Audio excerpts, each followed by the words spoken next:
Welcome to UVU CS3060 Lecture 7.7, where I demonstrate how to use pthread semaphores within the producer-consumer model. So, from previous examples, I have a directory with a producer-consumer source code and makefile. Right now, the producer-consumer is actually written so that it's using condition variables to protect the count loop within a particular thread. Now, this is a lot of work to go to protect one little line of critical section. Now, it has been very well known within the synchronization world in computer science that this is a fairly common situation where you have an integer variable that needs to be protected. And that integer variable must not go beyond a certain bound. In this case, our bound is max buffer size for the producer. And in the consumer is, our bound is 0. We cannot go beyond 0. Well, there is a synchronization primitive known as a semaphore, which actually acts as an integer variable with a lower bound of 0. In other words, a semaphore can be assigned a value, and if you decrement that value, if it tries to go below 0, that particular thread will block until the semaphore goes above 0, so that it can be decremented again. Let's see this in action. Now, semaphores require a little bit more than just simply pthread. It actually requires the semaphore header file.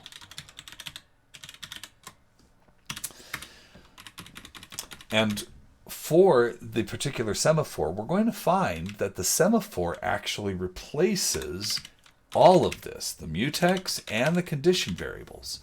The thing with a semaphore is a semaphore basically contains the mutex and all the condition variables necessary to make this work. All we need are two semaphores, one to tell how many empty items there are and how many full items there are. Semt is the data type, and we're going to call our first one semaphore full. And we'll call the next one semt semaphore empty. So what's going to happen here is these semaphores will keep track of how many items are in our buffer and how many empty spaces there are within our buffer. Initially, our semaphore full will indicate that there are no items in the buffer. Sem full will be initialized to 0. Sem empty will indicate that there are 20, or the max buffer size, 20 empty spaces within our buffer. So let's go ahead and create those down here in our main. So again, we're not going to use any of this mutex. It's all going to be self-contained within the semaphore. So I'm going to create two semaphores, semt, sem empty, and sem full. Sem full.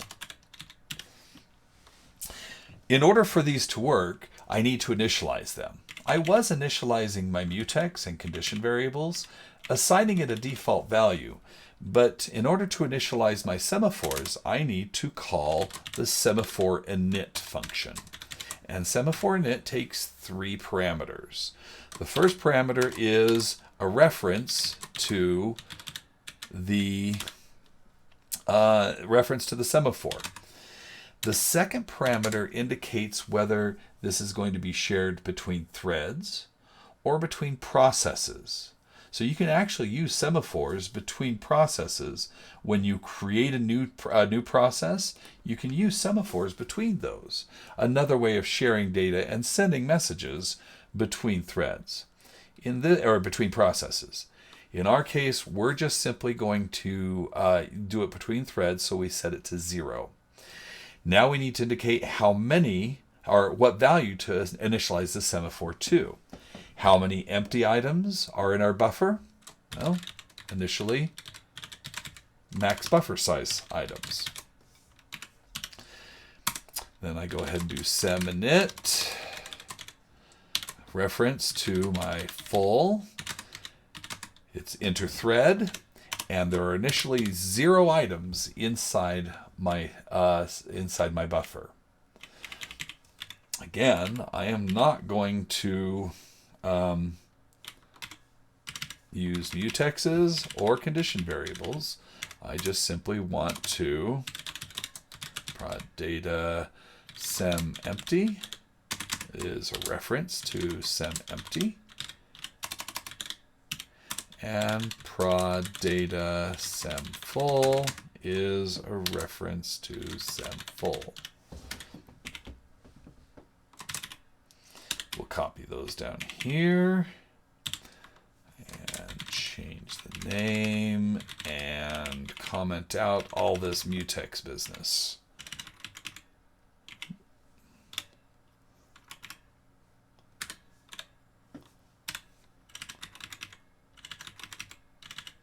And there we go. Okay, that takes care of our main function. Everything else is left to our threads. Now, we're going to start with the consumer thread this time. What we want to do is we want to, before we try to pull a value out, is we want to check, are there any items in our buffer? Now remember, semFull was used, and we need to assign values or assign these to local variables just to make it a little easier to read. So semT pointer semFull is equal to PCD semFull, and semEmpty is equal to PCD semEmpty. So we've gone ahead and moved those to local variables. Now what we want to do is before we access the buffer, we want to check, is there an item in the buffer? Well, there's an integer value inside of semFull that indicates how many items there are. If this value is 0 and I perform this next function on the semaphore, this function will block. The function is called semWait. And we're going to send it in our full semaphore. And what this will do is the full semaphore is greater than 0, meaning that there's an item in our buffer, then it will not block. It will decrement the semaphore by 1 and then continue on. If semFull is set to 0, which we saw down here it is, we actually initialize semFull to 0, what's going to happen is our thread is going to block at semWait and wait for another thread to increment this semaphore. The way we increment a semaphore is we use semPost. And we're going to indicate after we've removed an item from the buffer, so we've decremented our count, that we've removed it. Now, the thing is, this semaphore is now our count, so we don't need that. We don't need any of the mutex or any of this loop. We don't need any of the signals or the mutex lock. It really is semWait, replacing all of this, and then semPost, taking care of all this for us. And we're going to see the same thing up here in our producer. Now the producer is going to perform a semWait. It's going to wait on the empty. So we're waiting on the empty semaphore because that keeps track of how many empty elements there are within the buffer. And then after we add that item to the buffer, we're going to semPost on full, meaning that we're going to increment our full semaphore, indicating there is an item in the buffer. And of course, this now eliminates all of this. We can go ahead and comment out lots of code.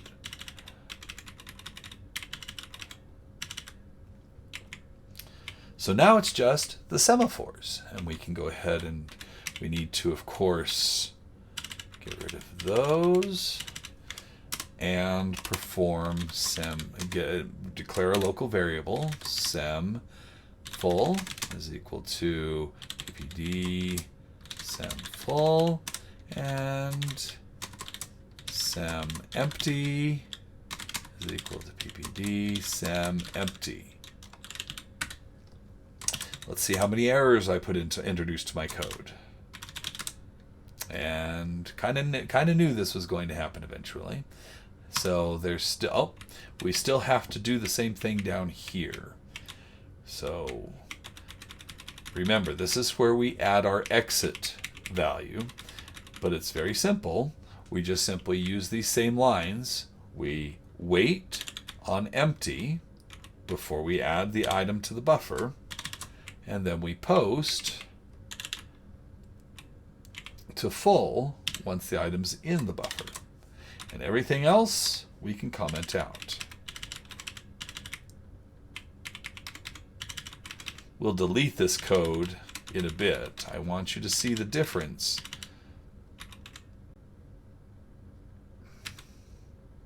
I never deleted that line. Shame on me. Okay. So we write this, we make it. Still getting problems. It's telling us that PCD sem full. Let's take a look at our consumer data. We haven't added the semaphores here. So let's go ahead and add those semaphores. Comment out all this. Try it again. And it builds successfully. So let's go ahead and give it a quick run through and see if it does what we want it to. We're going to use our timing code again and see how long it takes to actually accomplish this with semaphores now. Now remember, a semaphore is very much like a mutex and a condition variable. And we can see that it was successful and that our user space is 4 seconds and not the 12 that we saw before. It is roughly the same time as our condition variables.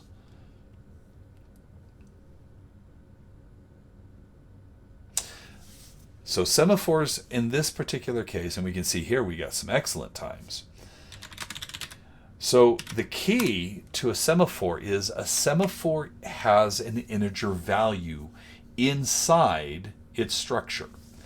And that integer value, whenever it's waited on, cannot go below 0.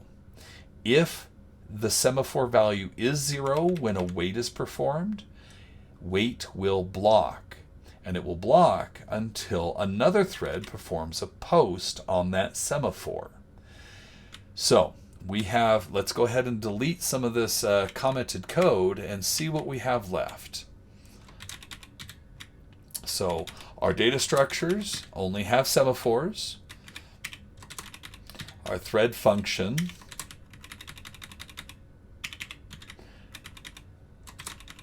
is much smaller now because all of this extra loop code has been removed. There's no locking or unlocking. It is all within the semaphores now. We don't have a count variable. In fact, if I go ahead and go up to my structure, let's make sure that that count variable is removed. We don't need this count variable in our structures, because the semaphores keep track of the count for us, both the count of items in the buffer and the count of empty spaces in the buffer. This means down here in main, we don't have to have our local variable for count. Get rid of all of that. We don't need to assign count to our data structures. It's really just those elements that we have. No more count there. Make sure this builds. It doesn't. We have that count right there in our producer thread, and that count right there we can get rid of. And this is what we're left with in our producer and consumer threads. We only have a while loop, our original while loop, that is waiting on a semaphore, getting a value into a buffer, and then posting to the other semaphore. Same thing with its exit value. And down here, we're surrounding our critical, it's not a critical section, mind you, this buffer access with a semaphore wait and a semaphore post. We've moved the critical section into the semaphore. So the critical section is actually in semaphore wait and semaphore post. We let those functions take care of protecting that critical section for us so that we don't have to worry about it. Now, we had one count variable, but we have two semaphores. You might ask, why is that necessary? Well, before we were checking in the producer, we were checking the count variable to see if it went up to our max buffer size. If it got to max buffer size, we would loop. Semaphores do not work with an upper bound. There is no upper bound to semaphores. There's only the lower bound of 0. So what I did here was I flipped our count around so that instead of counting the number of items in the buffer, I counted the number of empty spaces in the buffer.